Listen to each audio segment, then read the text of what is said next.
Okay, let's go.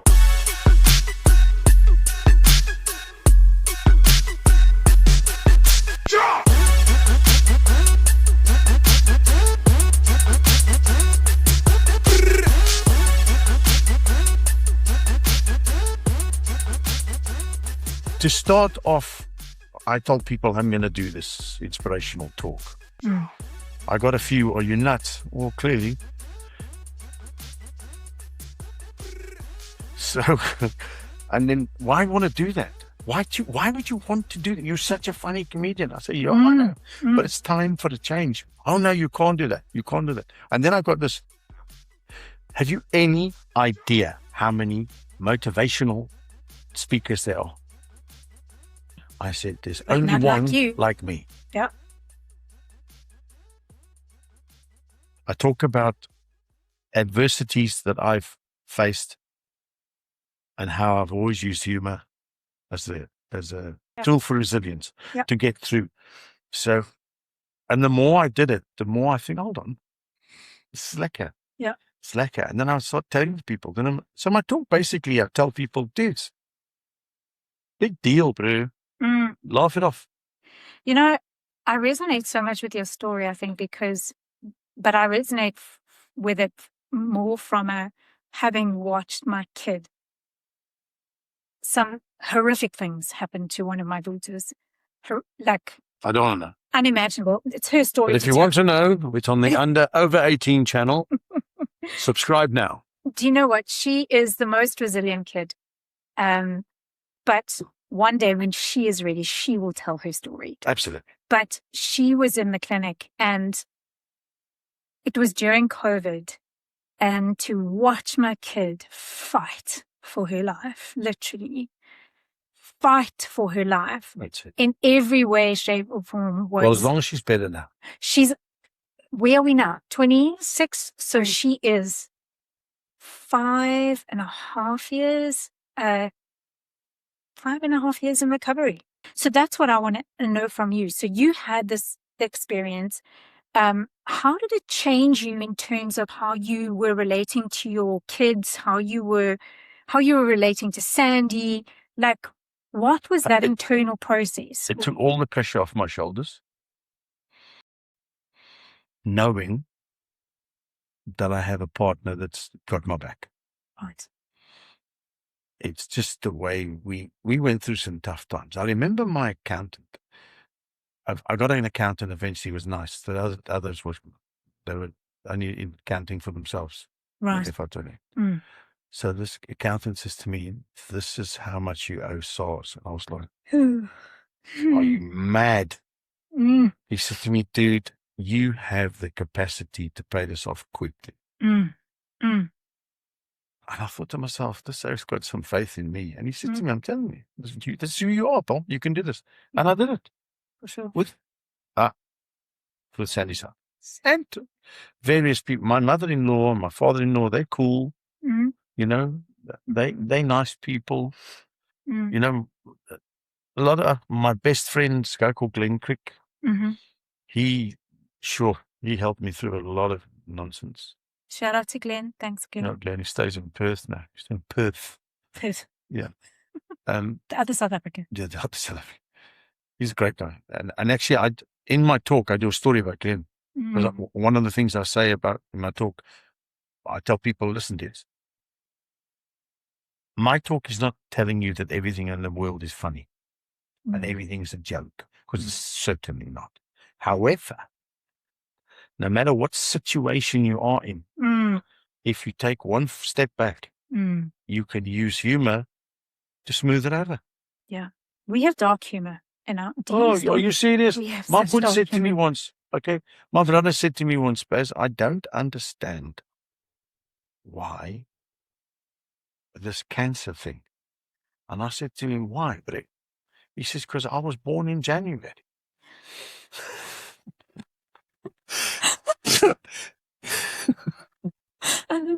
That was my brother. Yeah. So when he dropped the bomb on us, telling him he had this terrible disease, from there on, we joked every day. Yeah. Every time I spoke to him, we had a laugh. Yeah. to his last days. We had a That's brilliant. I'm not tired. I'm just bored. She's rubbish. This house is full of dark humor. Like the way that we deal things with my husband having MS, he's in secondary progressive.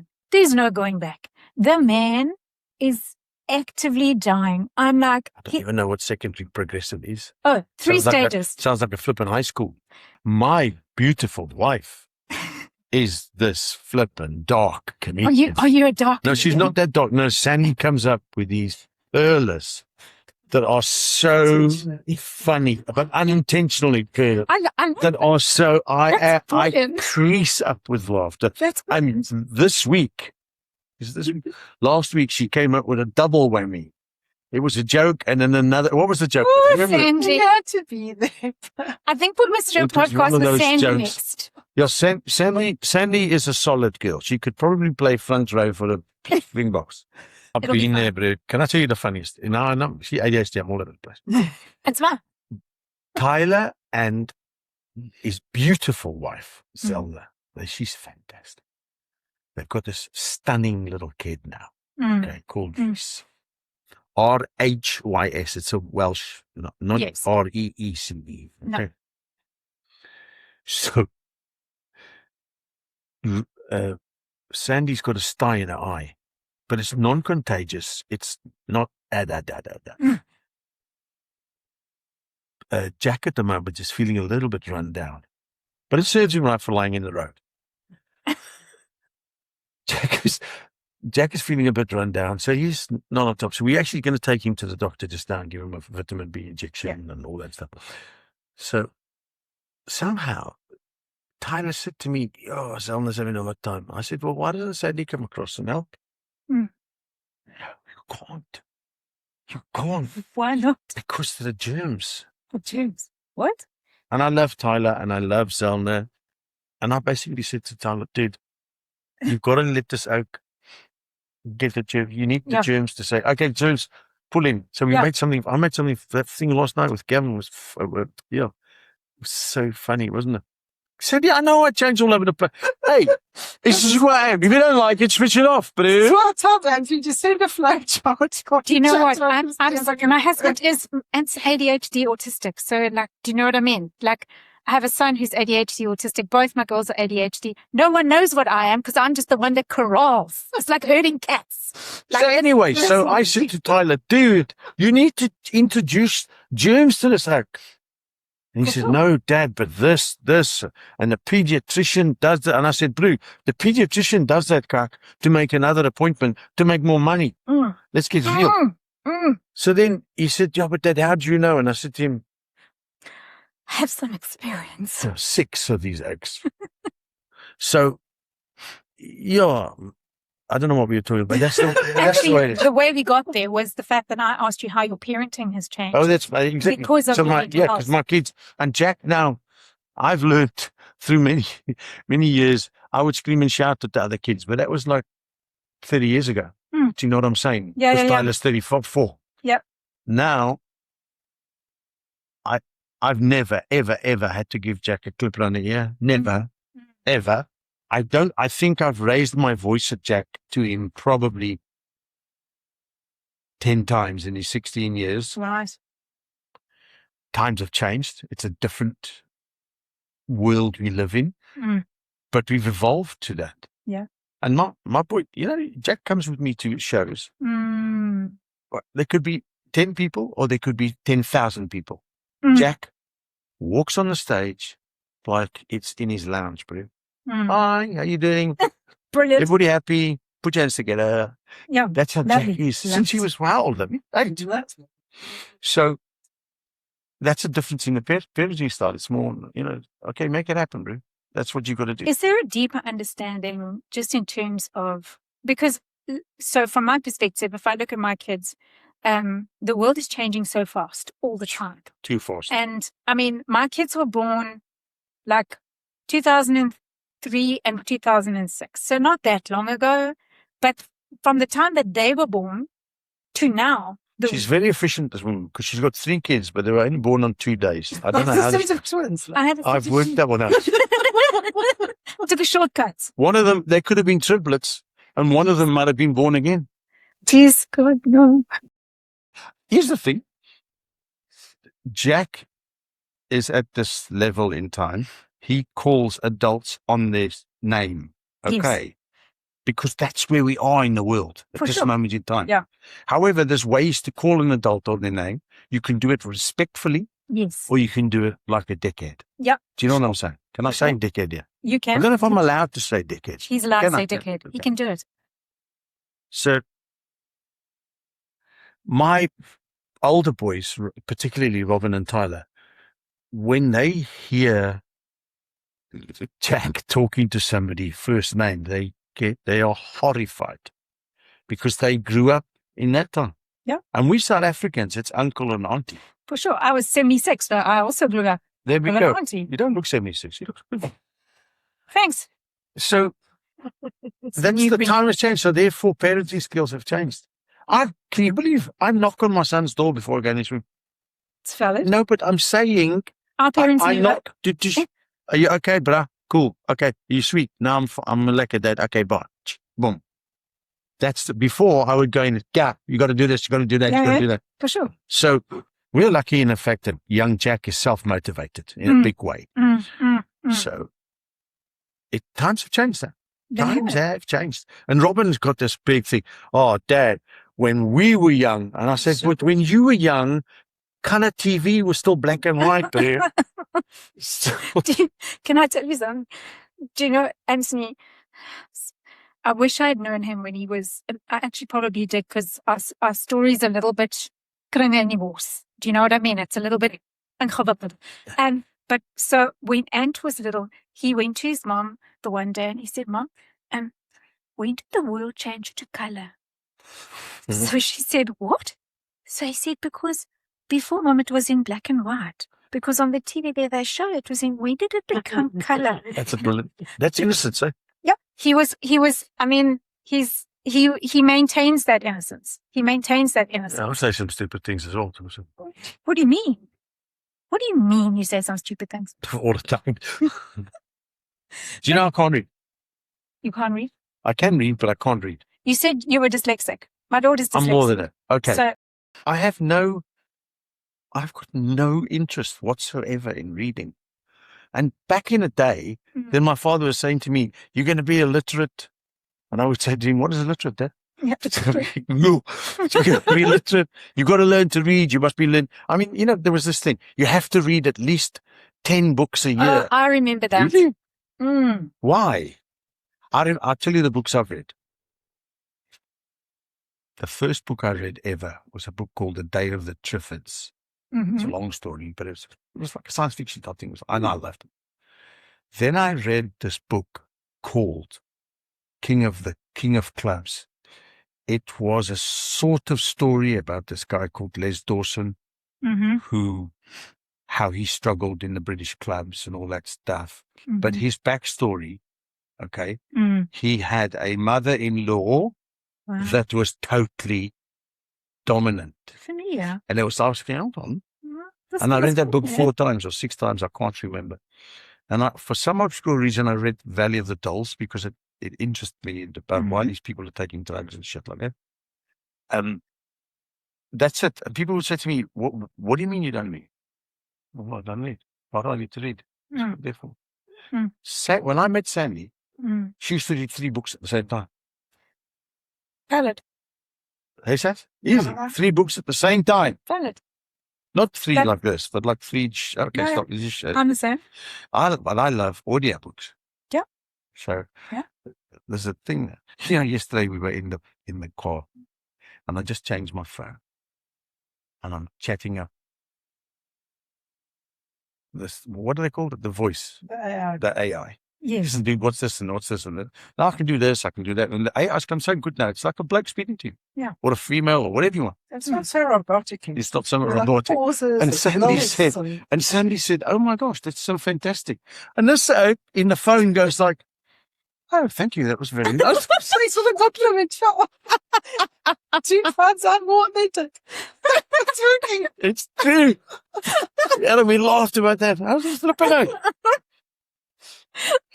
I But that's how actually, far AI is going. yeah, It's huge. Ant uses it a lot because You Ant know what? reads My everything. ankle's getting a bit better. Not my ankle. My Achilles. My Achilles. And let's get real on this. It's not my ankle. It's my your Achilles. And apparently I've got little crystals in my Achilles. Ow. Yes, it's from gout. I used to have gout. So there's a Oh. joke. I used to really, really suffer from gout, but she divorced me. And you think I'm joking? It's the truth. It took 3 or 4 years, I know.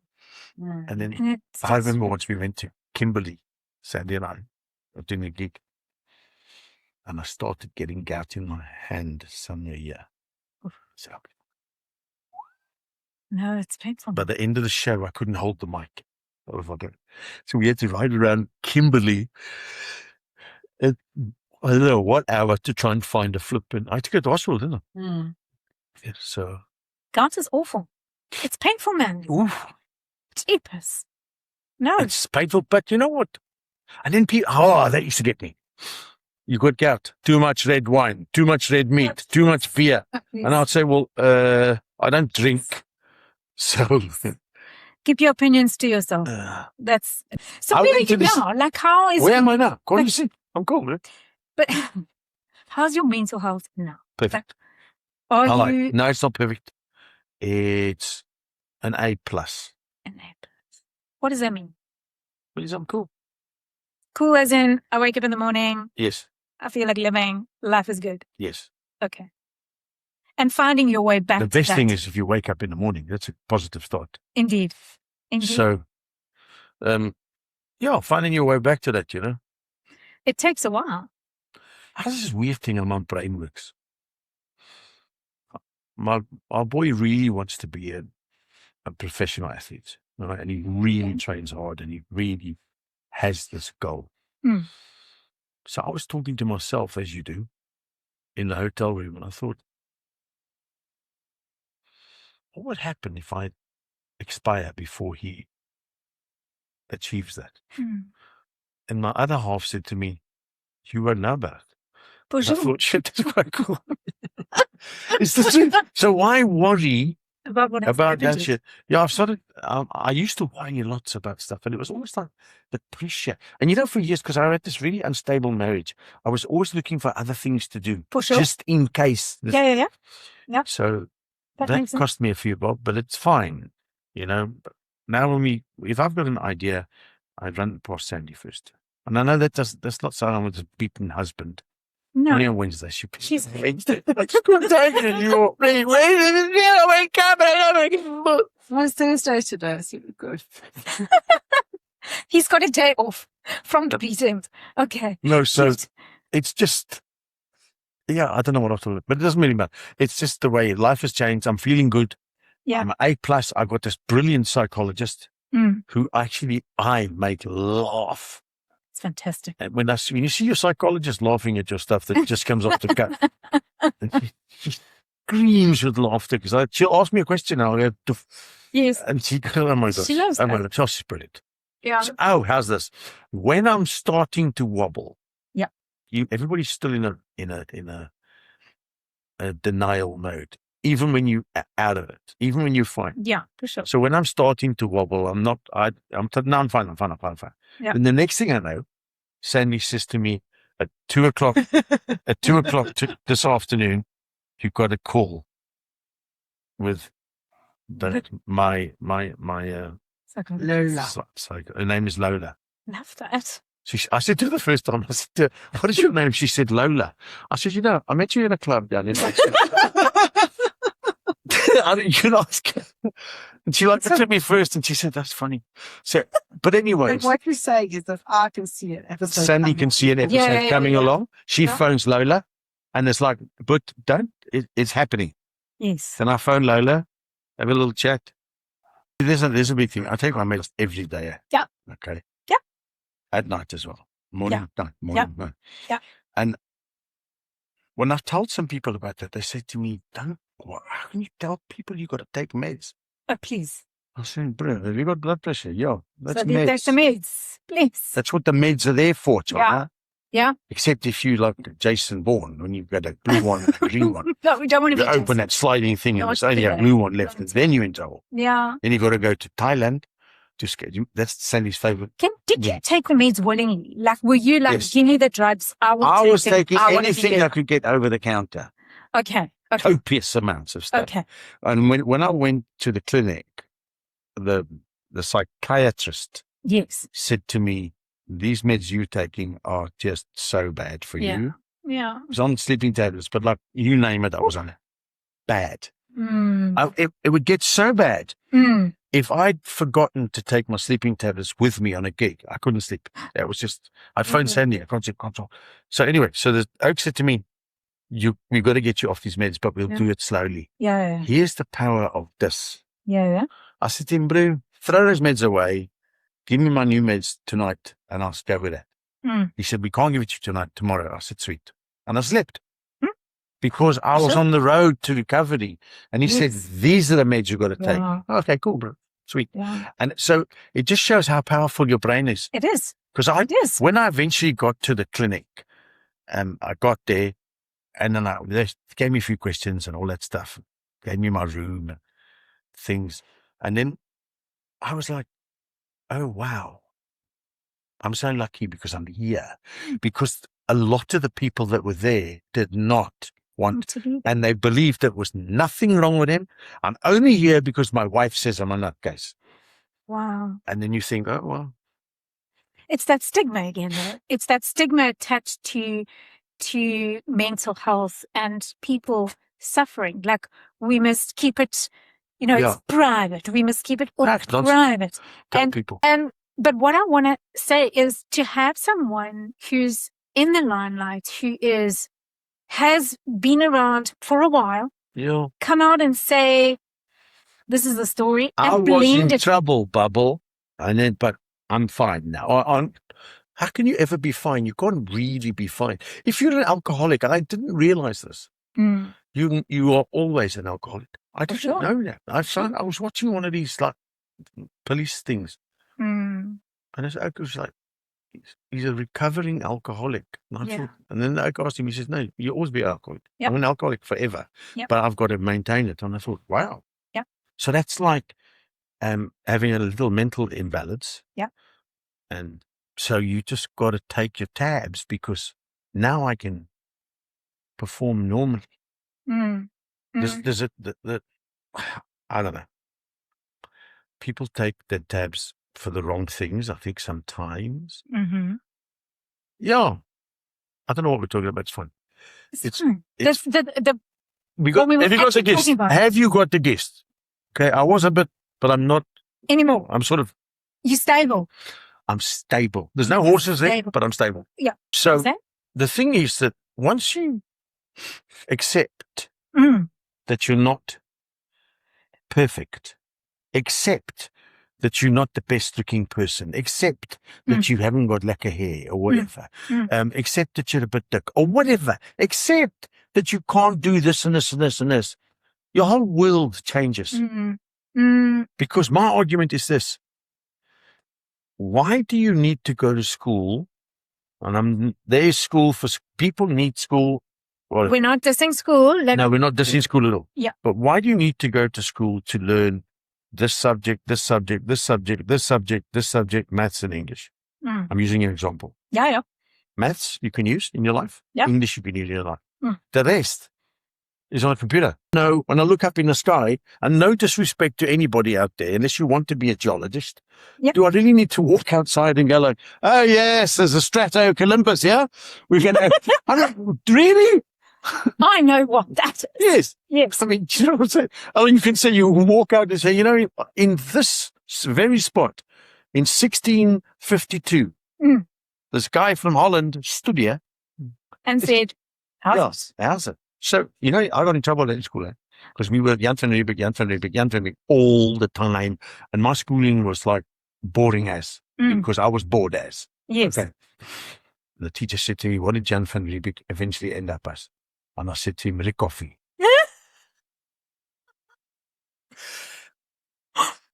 But But in my mind, I didn't say that to be funny No, because I saw it on the tin, Yes. on the brown tin with the flipping long hair. Yes.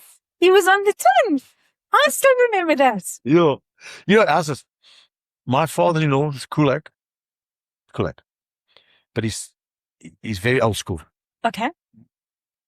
Jack has got literally past his shoulder length hair. Okay. Cute. Love it. That's the way it is. Huh. So when I show a picture to my dear father-in-law, he looks at the picture and goes, shh, shh, shh, shh. And I say to him the other day, why are you doing that? Yeah. Boys should have short hair. And I said, well, is it going to Obviously. make you more intelligent? Yeah.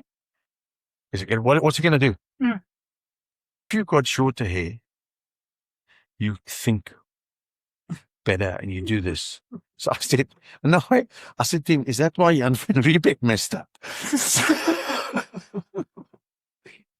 He said, but that was how my brain worked. Short hair, you got to be focused. Jack wants long hair. So what? Doesn't matter. It's So not the focus, flippin' what? Yeah. You know what our boy does after school, sports, and all that stuff on a weekend? When he's got spare time, Yes. because he plays a lot of football, Yeah. he goes hiking. He's 16 years old. Yeah. He's got a mate, And they go for a walk. Up the mountain. not just a walk. Up the mountain. Where did they go last time, Lovey? Was it from Brighton to McGregor? That voice over there, I'm not a ventriloquist. That is my wife, Sandy, who doesn't like to be filmed. Isn't that funny? That's right. I think they did it. But That's you know brilliant. what? Other kids are on the flippin' this. Yeah. Yeah. Jack uses he watches shorts. Hey, Yeah. he watches shorts. He watches things. Here's a thing, my boy, parenting style. I've learned you can't now go and say, do this, do this, do this, do this. Okay. So he's a goalkeeper. And he was having a bit of a hard time because he had got 2 bad incidents when he really hurt himself. So he got a bit backwards. So I said to him, dude, what you need to do, you need to watch this oak.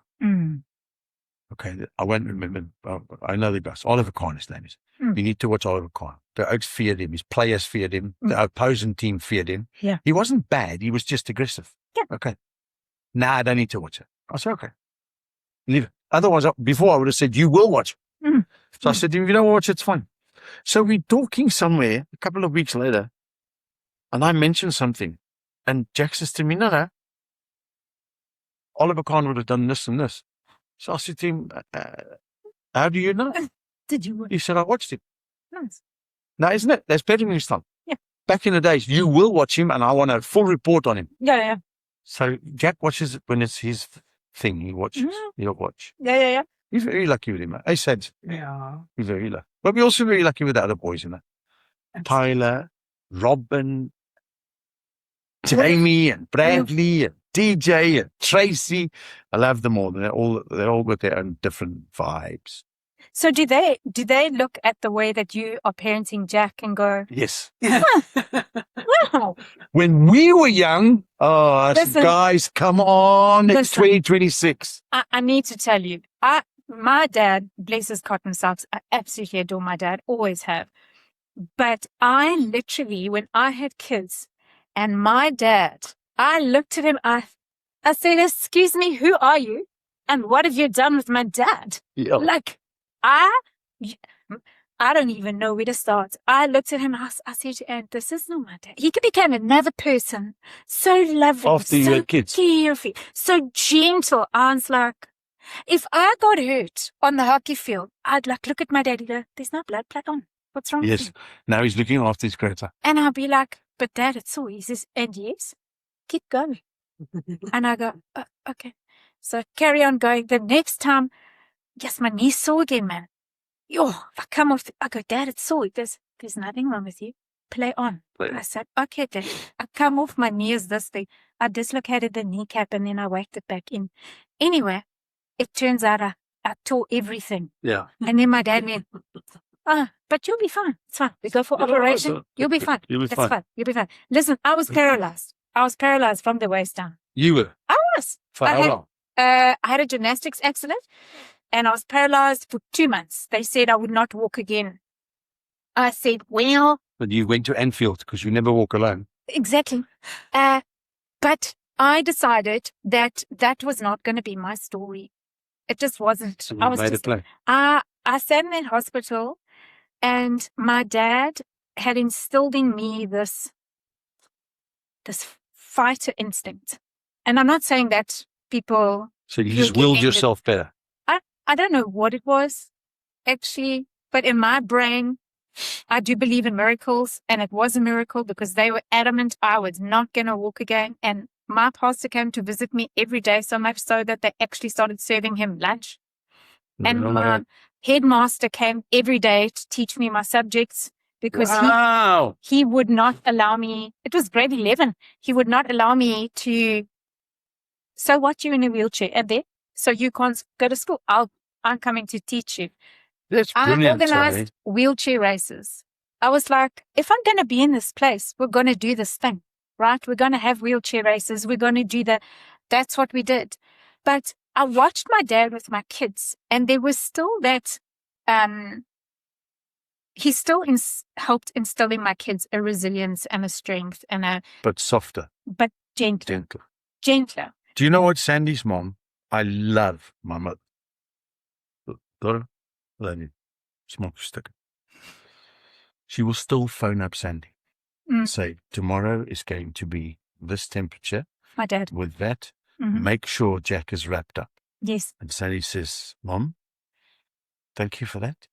Jack is 16 years old. Yeah. We know the gig. For years and years and years, and it's the way it is, my beautiful mother-in-law would phone up Sandy every night to tell her tomorrow's weather. Do you remember that? All the time. It's. But that's the, you know what? That's what it is. And they will bend over double backwards for their grandson. Yeah. My mom is the gentlest person on the face of the planet. She actually just, she adores my dad, but she was never the one that was the disciplinarian, if I can call it that. But when she stamped her foot, you must all run. Woo! Like, in our house, it is this. Yes. And that's all. That comes from Sandy. Sandy, I like it. When those words are said, and that's all. I like it. I like it. My mother would just look at me. She would just, give you the look. She would just look at me from underneath her eyes. You know what that? You know the look you gave to the other Check you out. She would just check me out from under her eyes, and I'd think, Sandy's got this walk. Oh, she's got a walk? Oh, Sandy, yeah? She's got, like when you see soldiers on the parade ground. If somebody upsets, and I'm away and I'm seeing, and Sandy's like marching across there, I'll say to Jack, but somebody's going to get an 8 cup now. 8 cup per order. Better. Yeah. We're having such a joy here.